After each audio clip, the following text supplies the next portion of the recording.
네, 다음은 그 어느 때보다도 과열된 민주당 전당대회 이 순회 경선 살펴보려고 합니다. 아직까진 결과를 알 수 없는 이 초접전 상황인 가운데 후보들 간의 날선 공격이 이어지고 있습니다. 김민석 후보가 반명, 분열주의, 신천지 이렇게 얘기했어요. 제가 반명이에요? 거짓으로 신천지 이런 의혹을 제기한 것이 확인되면 김민석 의원을 징계든 뭐든 해야 민주당이 깨끗하다. 이게 입증이 될 거 아니에요.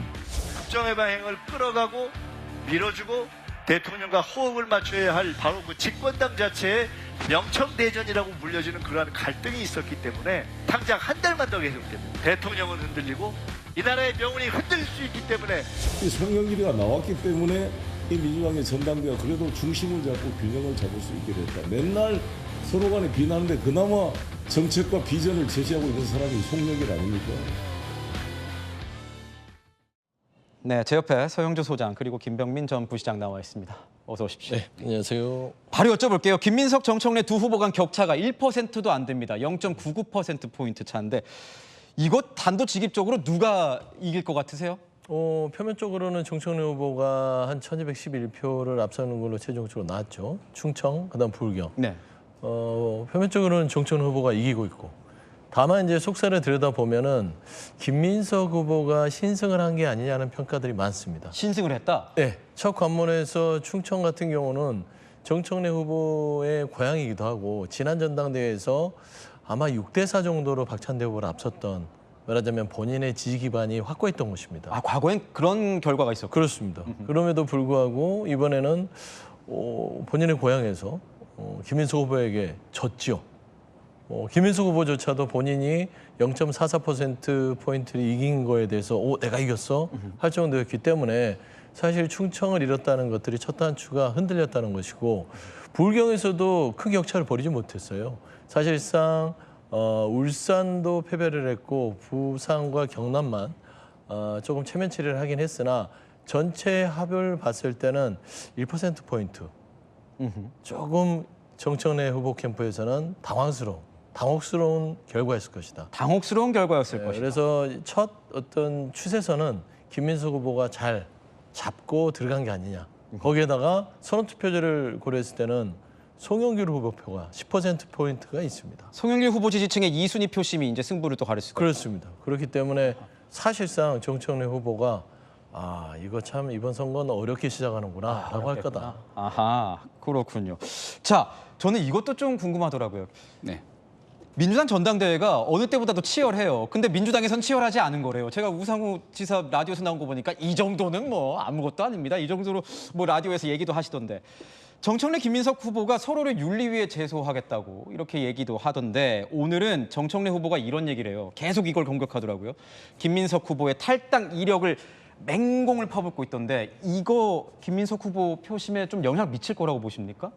김민석 후보한테는 악재인 내용이지만 이미 모두가 다 알려져 있는 상황입니다. 그러니까 전당대회에 나와 있는 네거티브 공세가 사실 8월 달이 되면 굉장히 더 커질 것이다.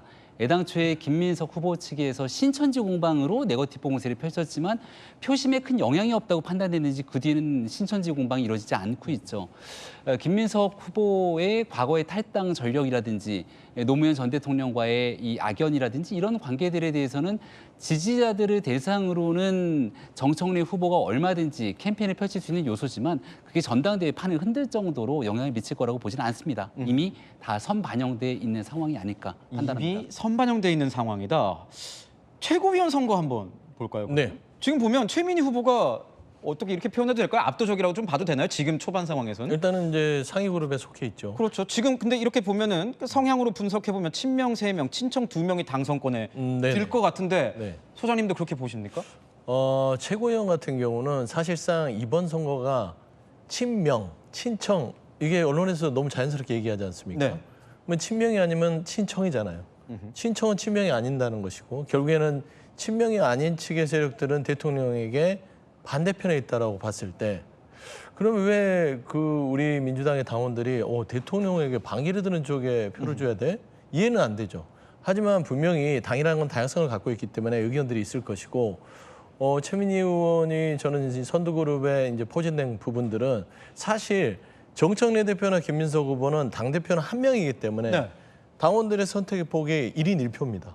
하지만 최고위원은 1인 2표예요. 2표죠. 두 명을 선택할 수 있죠. 그런 측면에서는 두 명을 선택하다 보면은 친청계에서 그래도 한 명에게는 뭐 올표를 줘야겠다라는 현상이기도 하고요. 최고위란 자체가 예를 들어서 5명을 선출하는데 5명이 다 한쪽 그룹에만 속해 있다. 이것도 정상적인 민주정당의 모습은 아니죠. 그렇죠. 누군가는 견제할 사람을 줘야 되기 때문에 이런 표의 현상들은 지금 초반에는 뭐 3대2 정도로 다양하게 나타나는데 사실 이번에 충청 합동연설을 하면서 최민희 후보의 태도가 굉장히 부적절했다라는 평가들이 많이 있습니다. 상대 우리 진영래 후보, 서미아 후보에게 앞이 보이지 않고 여러 가지로 좀 이 소수 장애를 갖고 있는 후보에게 조롱과 비아냥을 좀 내세우면서 정말로 이게 과연 이 예의 없는 이 후보를 지도부에 앉혀놓는 게 맞느냐 이런 부분들이 있음에도 불구하고 성적이 좋게 나왔다. 하지만 이 충청과 불경을 따지면 한 16%, 100으로 따졌을 때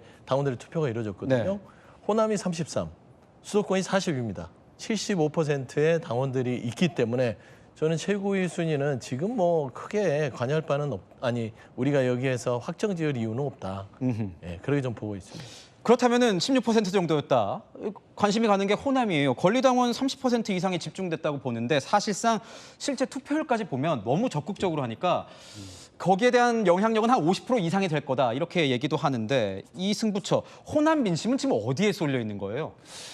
이재명 대통령이 호남 반도체 투자를 한다 이렇게 결정하고 나서 호남 민심들이 후끈 움직였다 이렇게 판단하는 게 상식일 거라고 봅니다. 근데 최근에 우리가 이 코스피 지수라든지 그 이후에 반도체 장세를 보게 되면 애당초에 생각하고 상상했던 것처럼 전혀 움직이질 않고 있거든요.